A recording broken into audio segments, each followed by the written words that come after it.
The announcement appeared on the Academy's central notice board on a Tuesday morning, printed in the formal typeface reserved for official directives. Lucian walked past it twice before Gareth physically stopped him by stepping into his path. "Read it," Gareth said. Lucian read it. It was 3 paragraphs. The first established the military context, the Veldmore Gorge, the Ashenvale Mine, the 2-year stalemate. The second outlined the enemy's advantage in terms careful enough to avoid admitting that the kingdom's military had no answer to it. The third invited all enrolled students to submit solutions, strategies, or material concepts that might aid the campaign. Submissions accepted until the end of the term, Lucian read aloud. Promising concepts will receive resources for further development. He paused. Resources. That's the part that should interest you, Gareth said. Lucian looked at the notice for another moment, then continued down the corridor. I have the field trial proposal to finish. You've been finishing it for 3 weeks. Precision takes time. Gareth watched him go with the expression of a man who had learned that arguing with a wall was less frustrating than arguing with Lucian von Eisenwald, because at least a wall didn't give you technically correct reasons for being immovable. The summons came the following afternoon. Lucian had been in the middle of calibrating the mana draw tolerances on his secondary lattice design when the junior instructor knocked on his workshop door. He set down his instruments, capped his ink, and followed without particular urgency. Reinhardt's office smelled the same as it always did: old maps, cold tea, the particular dusty warmth of a room that had accumulated decades of serious thought. The old professor was standing at the window when Lucian arrived, looking out at the Academy's drill yard, where first years were being shouted at by an instructor who seemed to consider volume a substitute for clarity. Have you read the notice? Reinhardt said. It was not a question. Yes. And? I have the resonance grid field trial proposal to complete. The current data set covers 1 site. Statistical confidence requires at least 3. Reinhardt turned from the window. Tell me what you know about the Veldmore situation. Lucian told him what he knew, which was what he had read in the Academy's publicly available campaign reports. The gorge geography, the stalemate, the enemy's disruption capability. He spoke for approximately 90 seconds without stopping. He had a precise memory and no tendency to pad. Reinhardt listened with his hands clasped behind his back. When Lucian finished, the old professor was quiet for a moment. They call it the silence, Reinhardt said. Our soldiers in the gorge, because that is what it does, it silences everything. Every enchantment, every monocrystal edge on every blade, every healing stone in every medic's kit.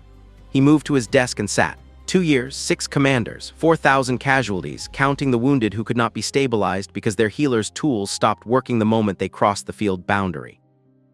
Lucian said nothing. He was listening.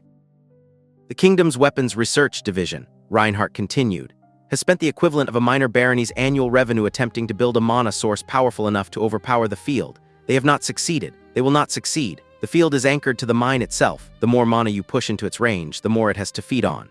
He looked at Lucian steadily. They are trying to win a shouting match against something that grows louder the more you shout at it.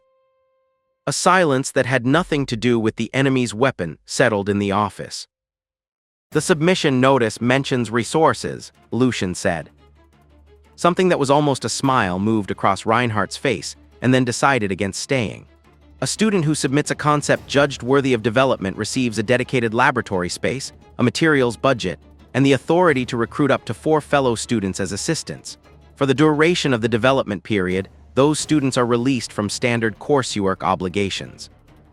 Lucian processed this: a laboratory, a materials budget, no coursework. I would need to run the field trial proposal concurrently, he said. Then you would need to be efficient. I am always efficient. Lucian picked up his notebook from his lap. I'll need to think about this. I expected nothing less, Reinhardt said. He reached for his cold tea. Close the door on your way out. He thought about it for 6 hours. Not about whether to submit. That decision resolved itself within the first 20 minutes. A laboratory with a materials budget was not a small thing. His workshop room was adequate for design work and small-scale calibration, but fabrication of anything requiring monoalloy casting or structural resonance testing needed proper equipment. What he thought about for the remaining 5 hours and 40 minutes was the silence itself. He pulled every available report. 3 campaign summaries, a strategic assessment authored by the previous Veldmore commander, and a hand-copied field account from a garrison soldier that had somehow made it into the Academy's reference collection. He read all of them twice and made notes. The reports described the silence's effects consistently. Enchantments failed, mana tools stopped responding, magic could not be cast or sustained. Objects that had been enchanted before entering the field's range became ordinary objects the moment they crossed the boundary. A blessed sword became an unenchanted sword. A mana-powered crossbow bolt became a regular bolt. Lucian stopped. He went back and read that last detail again. A mana-powered crossbow bolt became a regular bolt. He wrote in his notebook, "The bolt still flies." He underlined it. He sat back and looked at the ceiling of his workshop for a very long time. The silence suppressed active mana. It disrupted the flow of magical energy within its boundary. But a bolt fired from a crossbow was not, at the moment of flight, actively mana-powered. The enchantment on the bolt was yes, that died when it crossed the boundary. But the bolt itself was already moving. It had already converted whatever propulsive force had launched it into kinetic energy, into momentum, into a physical object traveling at speed through air. The field had nothing to suppress. Physics did not need the field's permission. He wrote, "The field stops the signal. It does not stop what the signal has already become." He stared at the sentence for a moment. Then he thought about something he had not thought about in a long time, something from his previous life, from a world that had solved the problem of hitting things behind obstacles long before anyone in this world had thought to ask the question.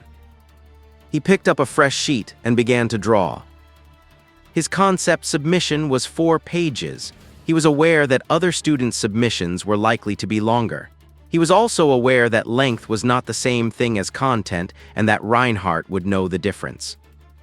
The approval came back in 2 days. Attached to it was a key for Laboratory 7 in the East Wing, which Lucian had not previously had access to, and a brief note in the professor's cramped handwriting: "Don't break anything load-bearing." He recruited Gareth first. "Not afraid of explosions," Lucian said without preamble from the doorway of the training hall where Gareth was practicing footwork drills. "Or blood, are you?" Gareth looked at him. "Are those the job requirements?" "Those are the minimum requirements. I also need someone strong enough to operate a compression lever repeatedly and honest enough to tell me when something feels wrong before it fails." "What are you building?" "Something that does not exist yet." Gareth wiped down his practice sword and sheathed it. "When do we start?" The second recruit required more thought. He needed field intelligence, real, observed data on the silence, not the sanitized summaries in the campaign reports. He went back through his notes from the debrief after the Frontier mission and found the name he was looking for, Aldis Vorn, the Frontier Baron's daughter who had asked the question that started everything. Her family's territory, he recalled, was in the northern reaches, close enough to the Veldmore conflict zone that she would have grown up hearing about it, possibly close enough to have seen the field's effects in person. He found her in the Academy's map room, of all places, studying a topographical survey of the northern roads. "Vorn," he said. She looked up. She had the sharp, watchful eyes of someone who had grown up on a frontier, someone who had learned early that the tree line was worth watching. "Von Eisenwald, your family's territory borders the Veldmore region."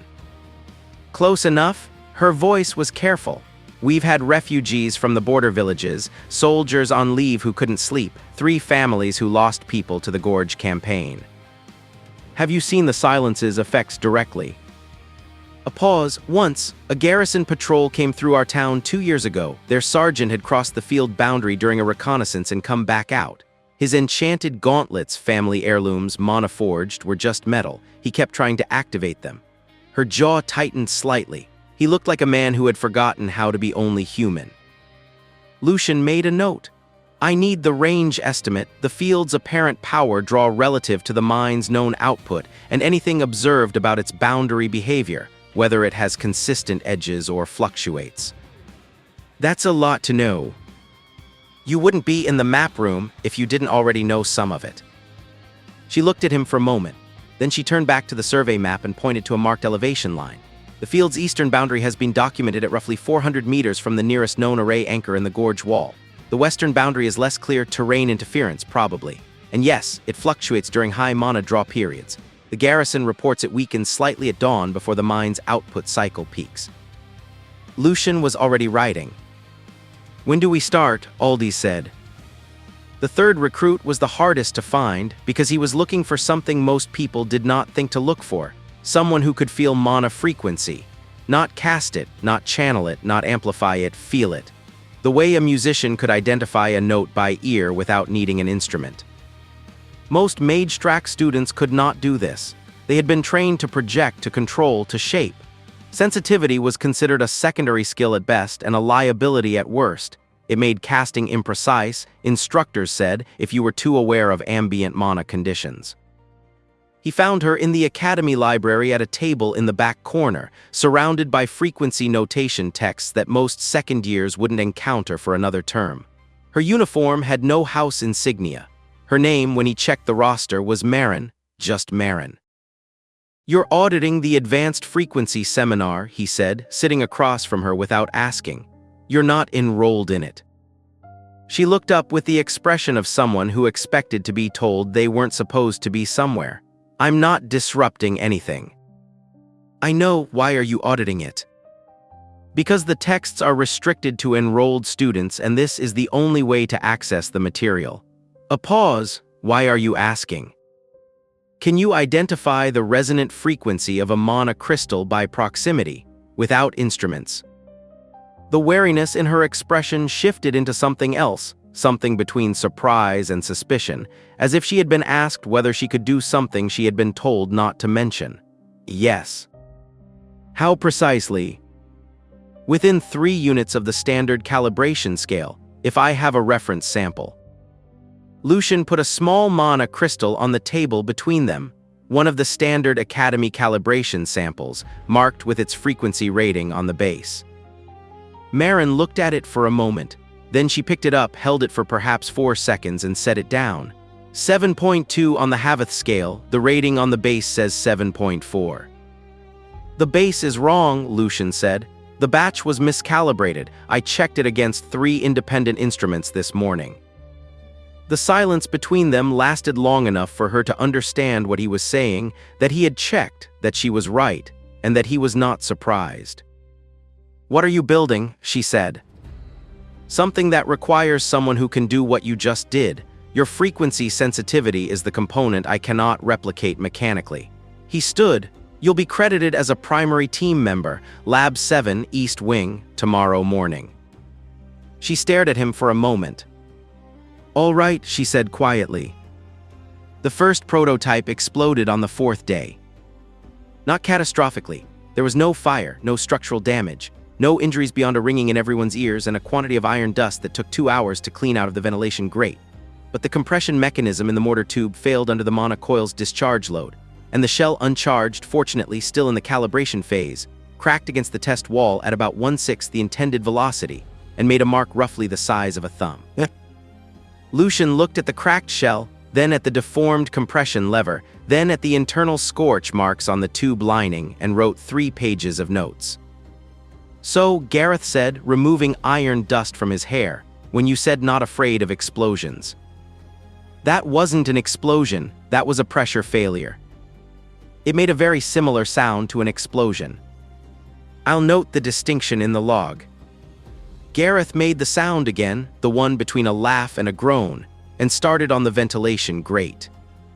The problem, Lucian determined, was the copper spiral lining.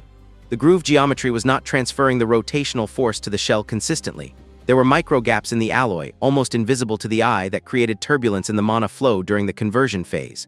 The shell spun unevenly. The uneven spin created lateral pressure on the tube wall. The tube wall transferred that pressure to the compression mechanism, which was designed for axial load, not lateral. He redesigned the groove geometry. The second prototype lasted 11 days before its compression spring fatigued. He redesigned the spring housing. The third prototype launched a shell cleanly for the first time. They were on the 14th day. The shell, still uncharged, crystal tip not yet installed, traced a high arc across the laboratory's reinforced test space and hit the sand-filled impact wall with a sound like a mallet striking a wooden post. Clean, stable, the trajectory matched Lucian's calculations within acceptable variance. Nobody said anything for a moment. Then Aldis, who had been tracking the shell's arc with a pair of calibration instruments, said, "Range deviation, 0.3 degrees from projected. Velocity at impact, within 4% of target." "That's within tolerance," Lucian said. He was already writing. "Within tolerance," Gareth said, to no one in particular, "is apparently what satisfaction looks like around here." The crystal striker was Marin's work. Lucian had designed the housing, the small iron collar at the shell's tip, recessed to protect the crystal during handling, angled precisely so that impact force would drive the crystal inward along the axis that would maximize the shockwave transfer into whatever surface the shell struck. The geometry was his, but the crystal itself needed to be tuned to a specific resonant frequency, the natural harmonic of the type of mana crystal used in Verk's disruption array. This was the information Aldis had brought them. The Verk array used Ashenvale-grade crystals, the mine's own output, repurposed. Ashenvale crystals had a known resonant frequency that had been documented in the Academy's geology records. Marin cross-referenced the field reports, adjusted for the ambient temperature conditions in the gorge, and gave Lucian a number. Then she tuned 12 crystals to that frequency, one by one, using nothing but her hands and the reference sample Lucian had given her on the day they met. She worked with the focused quiet of someone doing something they had always been able to do, but had never before been asked to do for a reason. Lucian watched her work on the third day of this process and did not say anything about it, but he made a note. The first fully assembled shell iron body, copper spiral grooves charged and glowing faintly blue-white, crystal striker seated in its collar, weighed slightly less than Lucian had calculated. He checked his figures. The discrepancy was in the alloy casting, which had come out marginally lighter than the specification. He adjusted the trajectory table. On the 28th day, they ran the first live ignition test. Not a full launch, just the mana coil discharge, the rotational transfer, and the moment the shell's grooves went dark as the conversion completed. Lucian stood at the observation mark 6 feet from the mortar tube and watched the blue-white glow in the shell's copper grooves spin faster, faster, and then simply stop. Not fade, stop, the way a spinning top stops being a blur and becomes a still object. The shell sat at the top of the tube, completely dark, completely inert, a plain iron egg with unlit seams. He wrote one word in his notebook, yes. On the 31st day, they were ready to demonstrate. The night before the demonstration, Gareth found Lucian still in the laboratory at the 3rd hour after midnight, sitting on a workbench with his notebook on his knee and the assembled mortar frame in front of him. "You should sleep," Gareth said. "I'm thinking." "About what?" Lucian was quiet for a moment. Outside, the academy was entirely still. Somewhere in the East Wing corridor, a guard's footsteps moved steadily away. "In the world I came from," he said carefully, "there was a principle. In engineering, in weapons design, in any system that had to work under adverse conditions. The principle was, the simplest solution that addresses the root problem is always better than a sophisticated solution that addresses the symptoms." Gareth sat on the bench beside him. He had learned over the past month when to talk and when to listen. Every researcher who looked at the silence asked, "How do we make a stronger signal? How do we push more mana through the field than it can suppress?" They were trying to win by being louder. Lucian looked at the mortar frame. They never asked whether the signal needed to be there at all. He picked up the shell from the workbench. In the low lamplight, the copper grooves were dark and ordinary. It looked like a large, slightly lopsided iron egg. It did not look like a weapon that could end a 2-year stalemate. That, Lucian thought, was rather the point. "The silence stops mana," he said. "It cannot stop a rock. It cannot stop an arrow. It cannot stop anything that has already converted its energy into physical motion, because physical motion is not magic. It is just mass and velocity. The universe doesn't need permission from a disruption field to obey its own rules." He set the shell down. The mortar launches the shell from outside the field's range. The mana conversion, the spin, the stored rotational energy, happens inside the tube before the shell exits. The moment the shell clears the muzzle, the conversion is complete. The grooves go dark. There is no active mana for the field to suppress. It is, at that point, simply a piece of iron moving in a curve.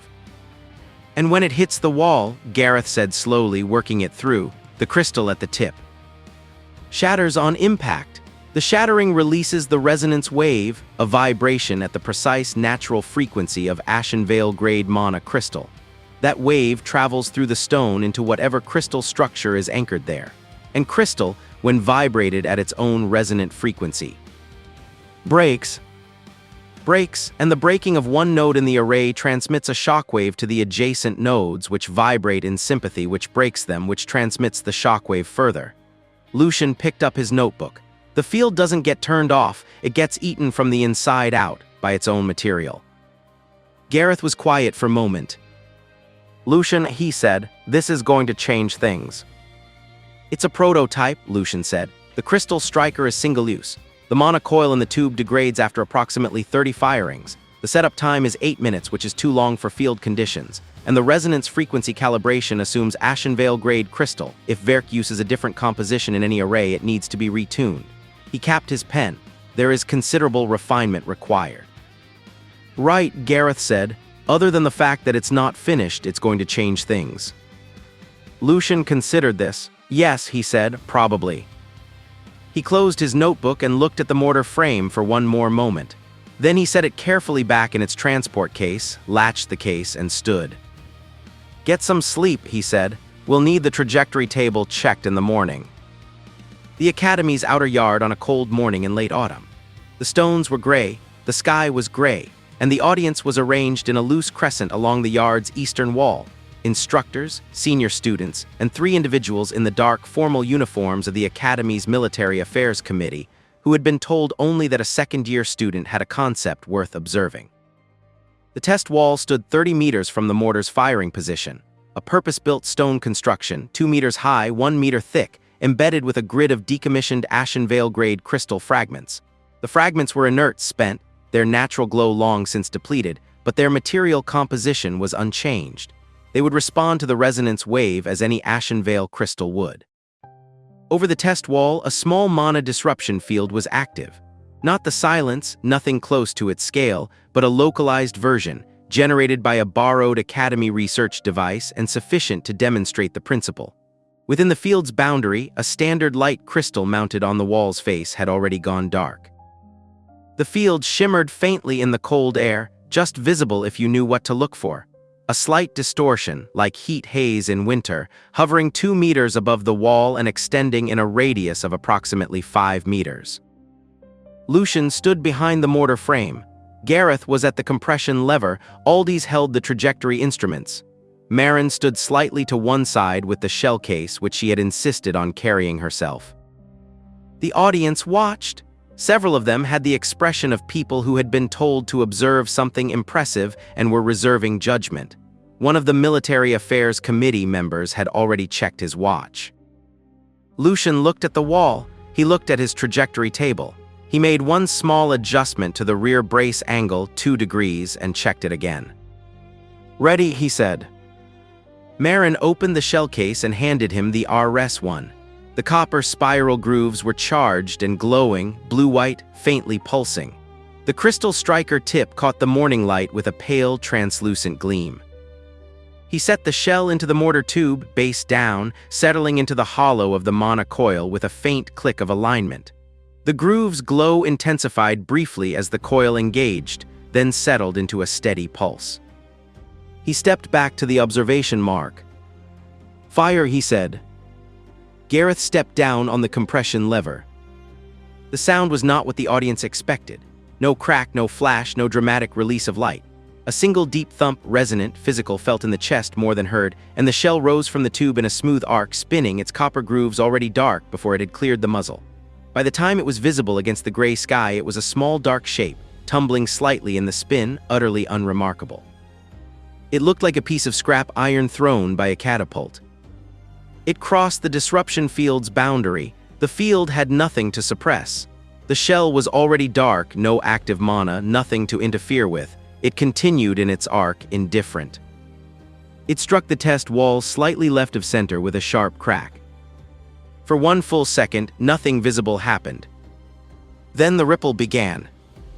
It started at the point of impact and spread outward through the stone face in a slow, expanding ring. Not a crack, not a fracture, but a vibration, a shudder that passed through the rock the way a pulse passes through water.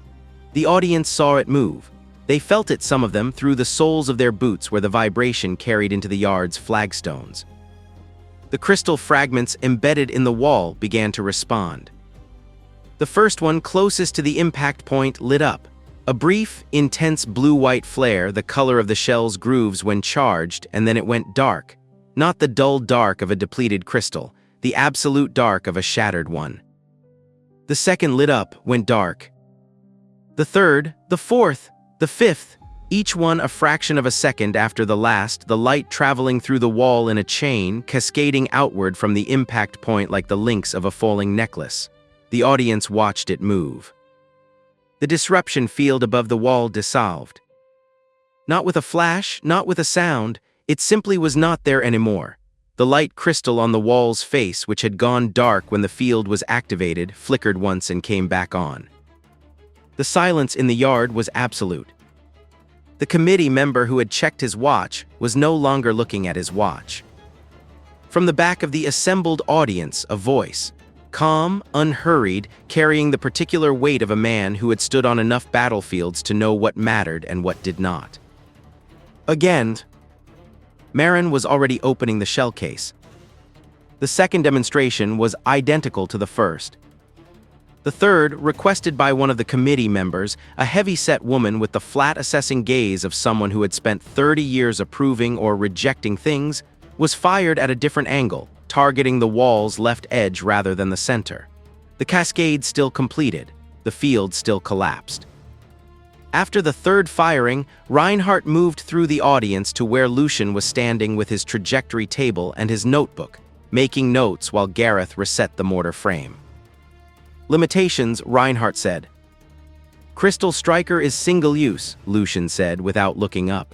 1 crystal per shell per firing. At current sourcing costs, that makes each shot approximately. I know the cost, what else? Monocoil in the tube degrades after 30 firings. Setup time is 8 minutes, unacceptable for field conditions, probably needs to reach under 3. The trajectory calculation requires a table and takes approximately 4 minutes per target. That needs to become a calibrated sight on the frame itself, and the frequency calibration is specific to Ashen Veil grade crystal. If Verk modifies their array composition, retuning requires a frequency-sensitive operator. He glanced at Marin, who was examining the 4th shell's crystal striker with the focused attention she brought to everything, which is a bottleneck. Reinhardt looked at the wall. The 3 impact points were visible, 3 small dark craters, each surrounded by a radiating pattern of microfractures where the resonance wave had propagated through the stone. It is a prototype, Lucian said. I said so in the submission document. You did, Reinhardt agreed. I am going to recommend that you present it to the Directorate of Arms and Philosophical Research. Lucian looked up from his notebook for the first time. The Empire's defense organization. Yes. I haven't solved the setup time problem yet. I know they will want to know about the problems too. In fact, Reinhardt's voice carried a note that Lucian had learned over the past months to pay attention to. The problems may interest them more than the solution. Solutions are one thing. A person who can articulate precisely what is wrong with their own solution is considerably rarer. Lucian considered this. He wrote something in his notebook. The field trial proposal, he said. I still need to complete it. Yes, Reinhardt turned back toward the audience, which was still standing in the yard, the committee members speaking quietly among themselves. You will be busy. He paused. Your team performed well. Lucian glanced at Gareth, who was explaining something to Aldis with broad gestures and a grin. At Marin, who had set down the 4th shell and was watching the fractured wall with the expression of someone processing the fact that a thing she had done with her hands had just changed something real. Yes, Lucian said, they did. He looked back at his notes. In the margin of the trajectory table next to a calculation he had made on the third day of the project and had not needed to revise since, he wrote, "Setup time target 90 seconds. Integrated site next version. Crystal housing modular replacement." Somewhere on the far side of the assembled audience, he was dimly aware, Cassian de Vermont was watching with a controlled expression that gave nothing away. And near the back of the crescent, standing slightly apart from the other students, Serafina Veilcrest was looking not at the damaged wall but at the mortar frame, at the thing itself, with the focused attention of someone filing away a very specific question for a later conversation. Lucian did not notice either of them. He was already thinking about the site mechanism,